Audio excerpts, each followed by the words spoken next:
Om Tava Kathamritam Tapta Jivanam Kavi Biriditam Kalmashapaham Shravanamangalam Srimadaatatam Bhuvi Grinanti Bhurida Janaha Bhuvi Grinanti Bhurida Janaha.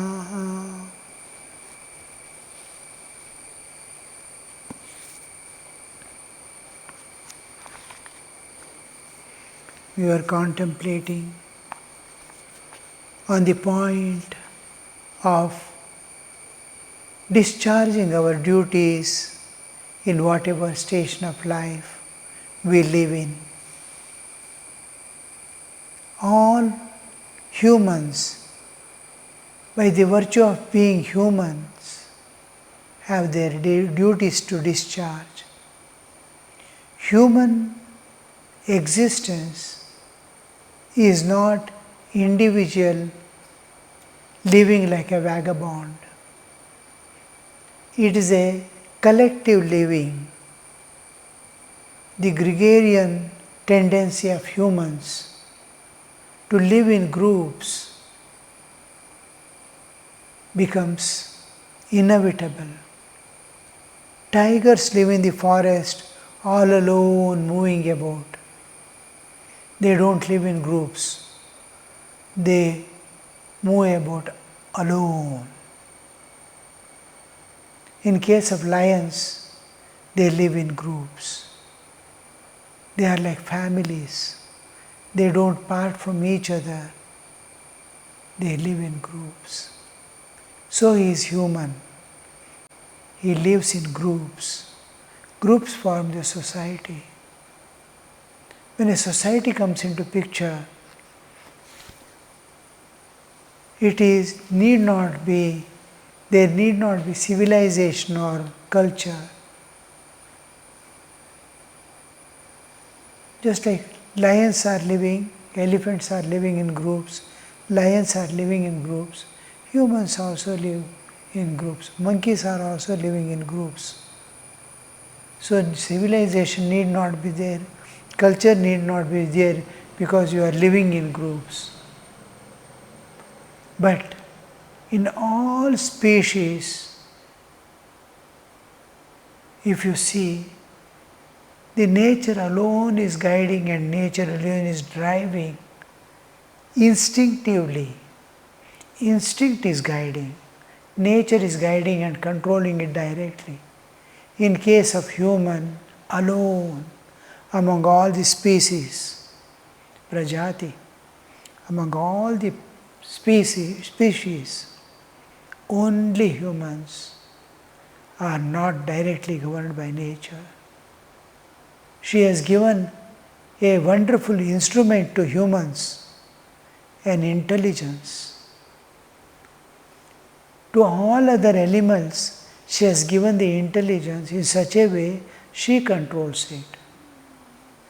Now, every being, be it dog or cat or even plants, they know what to eat and what not to eat. As the roots grow in the plant, it selects what is to be absorbed, what is not to be absorbed. It lives on that. A fish, a dog, a cat knows what to eat and what not to eat.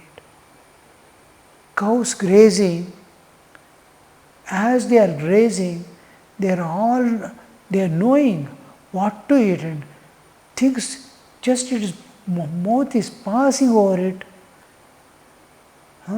It recognizes this not to be eaten. You can see in the garden anywhere, many plants cows do not eat. It doesn't graze. It is in plenty, it doesn't graze. It understands, it has intelligence to train. They go for grazing, come back to the place where they live. Identify the place.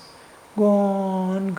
In one day, each day it goes in different direction and come back exactly. That much of wisdom is there. That much of intelligence is there. Even stray animals or forest animals, within a few days, they will recognize your nature. Show a stick, they will go run away. Show a roti, they will come near. How they recognize, how that much intelligence is there. He is friendly, he is enemy. The plants release its vibration of joy and fear. The person who waters it and takes care of it, when he passes by, comes near, it releases the vibration of joy and peace. When a person who plucks the flowers every day comes, it expresses his displeasure. Oh, with great difficulty, with all strain, I release this flower. And nature has its own plan to wither away from me. But these people are plucking it, just like plucking ear and nose of a person. How much it will be? We take away the leaves and all. It releases. It may not be so much conscious like man. The degree of expression of consciousness is different in each person, from life to life. The same amount of pain an ant may feel, and the same amount the dog may not feel. Suppose I pluck a leaf of a leg of an ant and leg of a dog, the pain experienced, the consciousness, how consciously they experience is different. The degree of pain and suffering is different. We see this difference. Suppose I kill a mosquito and kill a elephant, there is a lot of difference. Because manifestation of consciousness through those bodies are different. Elephant experience intensely because it's more of consciousness is expressed through its body and movements. A mosquito is projecting less consciousness. So it be just like somebody has killed you when you are asleep. Somebody has killed you when you are awake. How much of difference? Because consciousness is less and more. So here we see man has been endowed with an intelligence with which he can make his life beautiful living here. And another aspect of intelligence is that he can transcend the nature and go beyond. Now the question comes, because the nature has provided man with that intelligence with which he can live and transcend, the nature has blessed only humans to be able to get release from this samsara. Samsara means it's samsarati. It goes on and on, vicious circle, never ending flow. So we continue to go again and again the same old rut unendingly. So from this where the wheel of karma is going on, wheel of kala is going on, whole nature is passing through. So is going our life too. So here we see the inevitable thing that because man is conscious, he has two things to do in his life, his own evolution and a proper living, a decent living in the world. While living in the world, he should not acquire karmic load and exhaust the karmic load not to acquire anything new while living in the world. And through sadhana, he has to spiritually evolve. That is the thing for which the duties and responsibilities come into picture. The law and order comes into picture. When we on one side is the living in the world. I manage with the forces and resources of nature to live here comfortably. What do we call this? This process? It's called civilization. How the civilization is changing.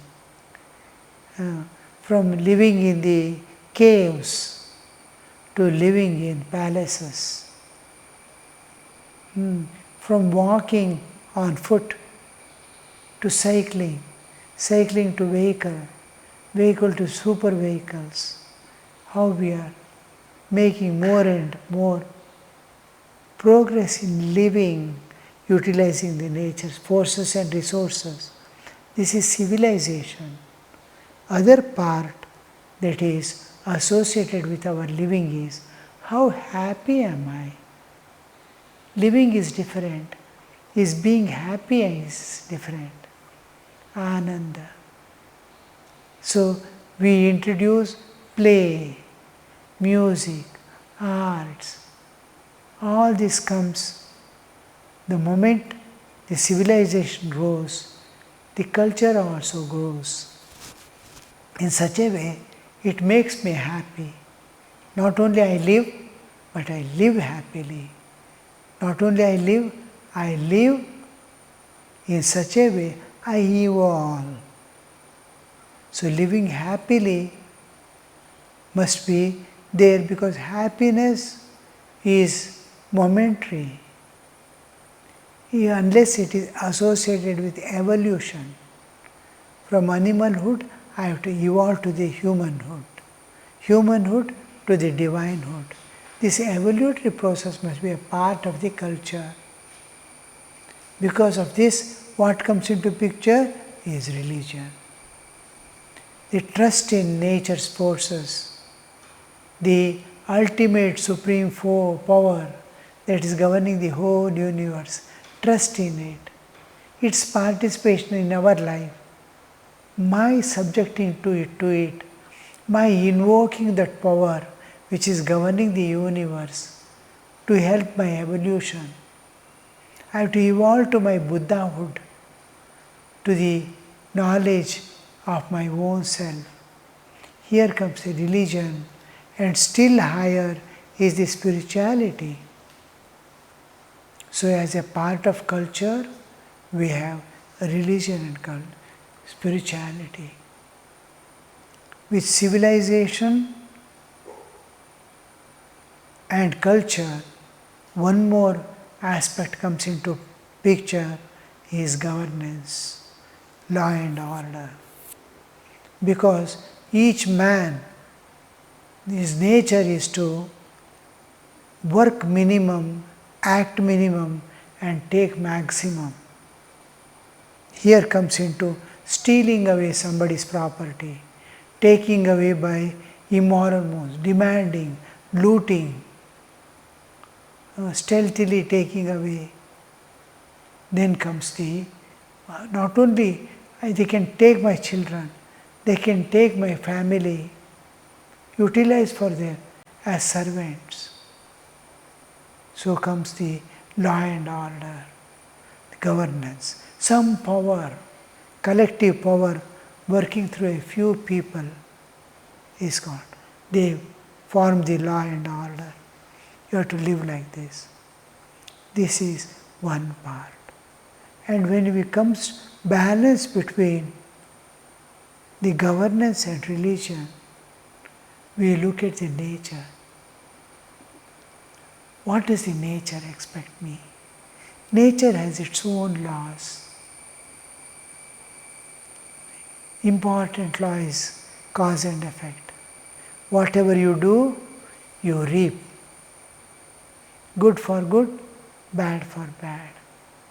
There comes into picture the karma theory. So I have to see that I am safe in this world. I have nothing to gain or lose. I must not have any debit balance or my credit balance that brings me back to this world. Karma must be zero. And here comes my duties and responsibilities with respect to my spiritual evolution. There are duties and responsibilities with respect to society, government. Government has put certain rules. That is law of government. There is law of nature. Dharma. Dharma and Nyaya. Nyaya is government's law. Dharma is nature's law.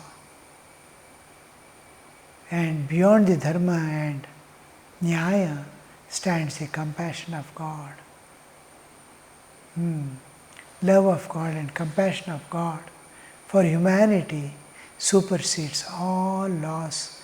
And to yield to this nature's law, to receive that grace of the divine that helps me, helps my evolution, we call the paying of the debts of the Sri Ramakrishna has been explaining those debts that we have to pay for having born as human, living as human on this earth. See that your account is zero. No debts to pay, no deposits to claim. So there won't be coming down into the nature's prison house again. You will enter the life eternal in the realm transcendental. So here we get the clear understanding why these scriptures have told us to pay off these debts. Debt to God, debt to ancestor, debt to rishis, debt to wives and children. That is Bhuta Yajna also included in that. Ancestors, Pitra Yajna, debt to rishis, Rishi Rina. If wife is chaste, then the husband should support her. How much we remember the elder people, how they respected Sri Ramakrishna last as he grew in wisdom and finished his part of showing what sadhana is, what is longing for God, what is evolution. After showing all that, last he shows a supreme ideal, worshipping his own wife as Divine Mother, keeping all his earnings, spiritual earnings, the Japamala itself at her feet. He worships his own wife. By that he sanctifies the married life and clearly depicts the purpose of married life, the part the partners have to play. By what means do I realize God? Grihastha Jivana is a path to realization. Human body is given and he has to conquer Kama, Krodha, Lobha, Moha, Mada, Matsarya, the 6 internal enemies, by a simple act of worship. He worshipping his own wife. He just erases all that. Because they are powers of nature, they cannot be destroyed. Kama can never be destroyed. Krodha can never be destroyed. They can be transcended. We cannot suppress. We cannot eliminate by any means. We have to go beyond. That's why we slowly get rid of the body consciousness, Deha Bhava. We become independent of mind. Total independence from mind. Mind cannot bind me anymore. So we transcend the mind. We transcend the body. We transcend all our defects. Kama, Krodha, Lobha, Moha, Mada, Matsarya. All these inner enemies which can never be destroyed because they are powers of nature, forces of nature. So there is a purpose for which these are kept. There is a purpose for which we have to transcend and go beyond. So the wise man transcends it. Here comes into picture the laws of nature. So if wife is chaste, her husband should support her. When Yam comes, the question he asks, is your wife a Vidya Maya or a Avidya Maya? Is she binding you to the world or helping you to release you from the samsara? She is Dharma Patni, a partner in Dharma, following Dharma. She is Dharma. And she alone has to play that part of supporting Dharma of the husband. And he doesn't protect in all respects, he protects the needs, providing the needs of the family. But wife and children are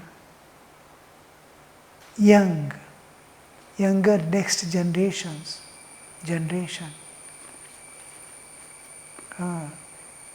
Immediately next generation, they have the responsibility, parents have responsibility. Their children these people do not have responsibility towards their grandchildren. Nobody can force their parents to look after their children. And unless they don't have parents, the responsibility doesn't shift to the grandparents. So once the children come to age, not even Sri Ramakrishna doesn't say even they stand on their own legs. No, if they come to age, they are able to know how to earn, what to do, how to live. They have come to age. Till they come to age, wherein they have to take responsibility themselves. So when the particular age, 60, after that they have to retire for 72, sannyasa, they are ready. So they cannot be asked to look after the grandchildren. So there is a time limit, there is a responsibility for immediate generation. Next generation they have to look after. Even in Gurukula, even in our sannyasa dharma, one generation, next generation, they have to take the responsibility themselves. They cannot ask, we have got new children now, look after, they cannot ask the parents. Parents are not expected to stay as the watchman for the children and bringing up the children. It is the parents' responsibility. Similarly, even in sannyasa dharma, there is a time when they have to retire from all things and dedicate their life to show how to spend the last days of life. In Gurukula, Guru gives all the responsibilities as he becomes growing to the next generation and lives and goes away. Nobody can force, nobody can request, nobody can pray. And if anybody sits holding on to that, then it becomes aparadha. Unless there is nobody to look after them, the next generation immediately has to take the responsibility. The coming to age itself, not I am not qualified, I don't have a job, you have to look after my grandchildren, you have to look after your grandchildren. No. You have grown up to do that. I have not learned now. My part is over. I am going. So this gap has to be worked out. So here we see how to live, how long a person has the duties and responsibilities till the scriptures give him sanction. Whole life till the death he need not hold on to samsara. He need not be a mahanta or a guru till the last days of his life. He says, I have lived a life. You follow it and disappears. So the next generation has to pick it up like preserving the seeds of a plant and making when the crop comes, most of the part is utilized for living.